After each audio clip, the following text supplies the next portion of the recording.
In the tradition of Malcolm X, peace be unto you. I was listening to the news several days ago about the Juneteenth festivities in Oakland, California. And it was reported that 6 people were shot, 1 died at Lake Merritt during the festival. And of course, the media claims that there is a crime surge in Oakland. That crime is out of control, violent crime is out of control, homicide is out of control, and so forth. And at the same time that was going on, the Oakland City Council was deliberating on whether or not they should take $18.4 million from the budget of the Oakland Police Department and transfer it to a new program that will address issues concerning mental health independent of the Oakland Police Department. I think that's a good idea. And what I want to do is tell you why I do think it's a good idea. Now, on the news, pretty much on a daily basis, the chief of police, Laronne Armstrong, has been making the argument that the Oakland Police Department needs more police officers to control or get a grip on the violent crime rate in the city, that it's out of control. But I have some problems with his pitch. And by pitch, I mean his persuasive argument that the police department needs not only that $18.4 million, but more money. And I think it's a weak argument. It's just simply not true, in fact. Because if you look at the data concerning where crime is located, then what you come to realize is that the issue is not violent crime per se, but what has been happening to Oakland communities for over 50 years. If you look at maps, and you can see a map that I'm putting up, there's a couple of maps that I'm going to show you. You can see that the violent crimes like homicide and aggravated assaults take place in a narrow corridor of the city, stretching from North Oakland out to East Oakland or 105th Avenue. And you can see here a map of violent crime density in the year 2012 and 2013 through July. And you can see the red coloration, which identifies higher density crime rates, violent crime rates in the city of Oakland. Now, I want you to keep these maps in mind as we talk about why Chief Armstrong's argument is wrong. There's never going to be enough police officers to turn the tide of violent crime in the city of Oakland. Because if you look at that corridor, it is saturated with homeless people, marginalized parolees, poor people in general, Alameda probationers, and that saturation has been building up for over 40 years. In fact, There are so many people living in the corridor now who are ex-felons. That whole different and dominant culture has arisen over the past 50 years. So we're not just dealing with crime. We're not just dealing with specific instances of aggravated assault or homicide or robbery, etc. We're dealing with the fact that a whole nother culture has arisen and displaced an older culture that did not have those kinds of criminal characteristics. So if we go back to 1960, 1950, we would not see the same characteristics in that corridor. And my argument is that a cycle of arrest, incarceration, and parole has stacked generations of ex-offenders into communities with few economic, mental health, and educational services.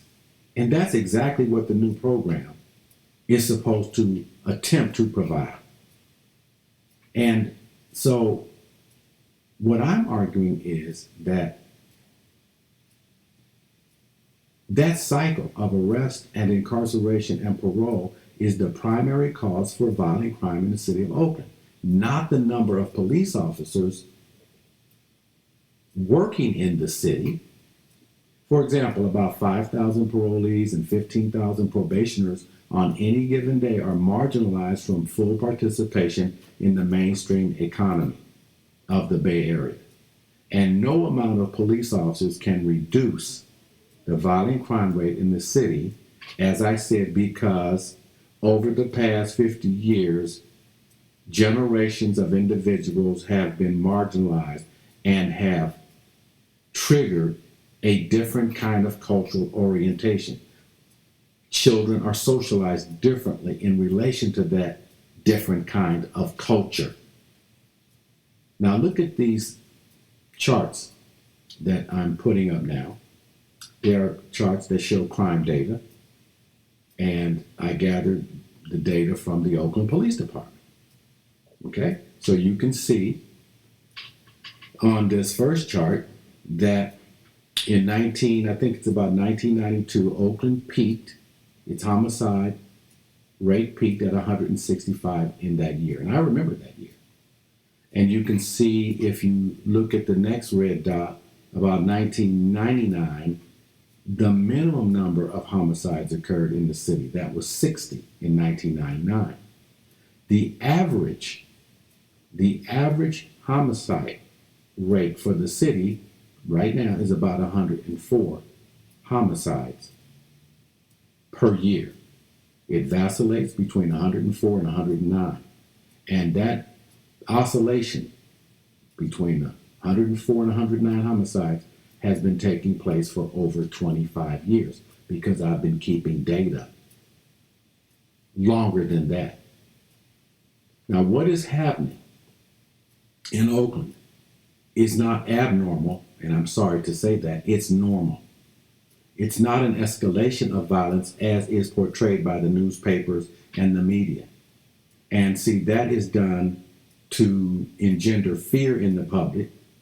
And I'm not saying the public should not be concerned about the crime, but they're not giving you a full explanation of why this problem has not been reduced over the years.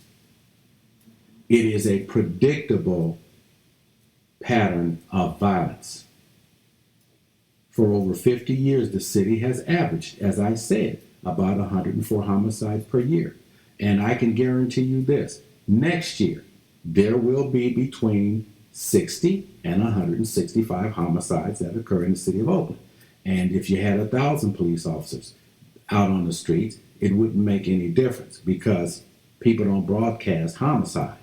And the police always show up ex post facto, after the killing has occurred. And many of the killings are crimes of passion. So the number of police officers doesn't really have an effect on those types of criminal occurrences, but culture does. Now, what we have to look at is well, what is the chance? What is the chance of a homicide rate above 165? The maximum. It's about 3%. In other words, there is a 97% chance it will not rise to the 1992 level of homicides. But also, it is nearly impossible for homicides and aggravated assault rates to fall below 60. That was set in 1999. So we can expect, again, that the homicide rate is going to fall between 60 and 165. And that would not be affected by adding more police officers on the beat. We've had more police officers. If you go back throughout the decades, you will see a rise and fall in the number of Oakland police officers. But at the same time, you will see that crime rate, the violent crime rate, just persists. So no matter how many police officers patrol the streets of Oakland, it will not change that homicide or violent crime rate, because the problem now is a prison yard culture. A prison yard culture has been transplanted out of prisons and into communities over decades. In other words, it has affected generations of people. Now, in order to begin to bring down the violent crime rate, we have to stop the incarceration cycle. The violence can be mitigated, in my opinion, by some creative use of the parole options, which are stated in the California Penal Code. California Penal Code 3002, Section B, states that notwithstanding Subdivision A, an inmate may be returned to another county if that would be in the best interest of the public. But that hasn't been utilized. There's an automatic orientation to Section A, which says pretty much send the person back to the city, to the county where they committed the crime. Now, when you do that in a city like Oakland, you know what's going to happen. Because there's a cycle of incarceration, you're going to be stacking layer upon layer upon layer of generations over time who have a record, who are marginalized, and who are going to be influenced by the prison culture that they learned while they were institutionalized. I think the city council has made the better decision.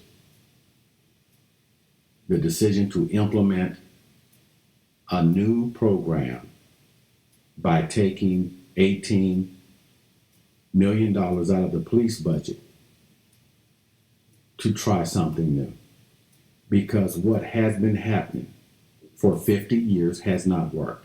The police department in the city of Oakland cannot get a grip on this now, because what you're dealing with is a culture, an anti-culture, if you will, that cannot be stopped by arresting 1 or 2 or 3 or 100 or 1,000 individuals.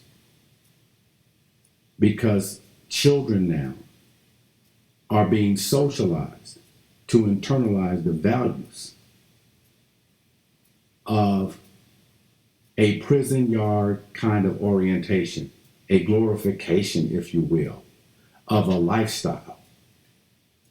And there's racism, of course. There's the white supremacist, basic orientation in society that puts up obstacles, artificial obstacles in front of African Americans, Latinos, and other people who are quote unquote not white. And that's the problem. And let me just conclude by saying, people knew this was happening 30 or 40 years ago. Understand, you don't have to be a nuclear physicist to see how people cycling from communities into prisons and then back into prisons, and people on probation and people with records that prevent them from getting a job. You don't have to be a nuclear physicist to see that over time that will corrode a whole community. It has happened. And it's just getting worse and worse and worse. And so at this point now, you're not dealing with the same kind of culture that was in Oakland, for instance, when I was in elementary school and when I was in high school. You've got different, completely different population characteristics with respect to cultural orientation. And I think that what the Oakland City Council has decided to do will maybe address some of those issues. And maybe over time, it won't happen overnight, but maybe over time, we can see that different interventions like that option B in the California Penal Code may help to bring down violent crime in Oakland. I am Dr. Stephen Nur Ahmed. Peace be unto you.